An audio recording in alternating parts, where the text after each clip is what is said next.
જૂનાગઢના વંથલી સેવા સહકારી મંડળીમાં ખેડૂતોનો હલ્લાબોલ, નબળી ગુણવત્તાનું ખાતર મળતા ખેડૂતો રોષે ભરાયા છે। મીઠા જેવું ખાતર મળતું હોવાના ખેડૂતોએ આક્ષેપ કર્યા છે।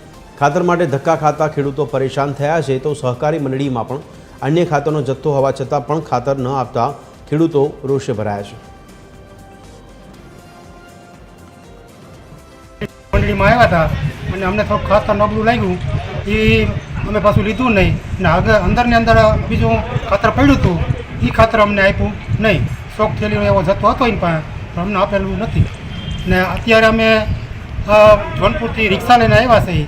અત્યારે એટલું ટિકિટ ભાડું અને રિક્ષાવાળા ભાઈને 700 રૂપિયા દઈને અમે લઈ આવ્યા તો એના માટે અમારે શું કરવું અને આ બાબતમાં અમારે શું વિચારવું અને જો હવે આ રીતે કર્યા કરશે તો અમારે ખેડૂતને કામ ધંધો કરવો કે પછી અમારા ખેડૂતને ધક્કા ખાવાના છે।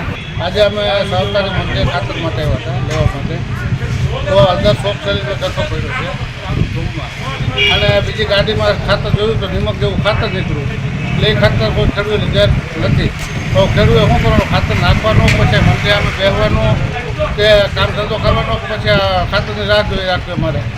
રિક્ષા લઈને ભાડા પગાડીએ અને પાછું જવું પડે છે અમારે, અને તો એમને ખાતર નથી મળતું, ખાતર મળે છે નિમક જેવું ખાતર મળે છે તો અમારે એના માટે શું કરવું?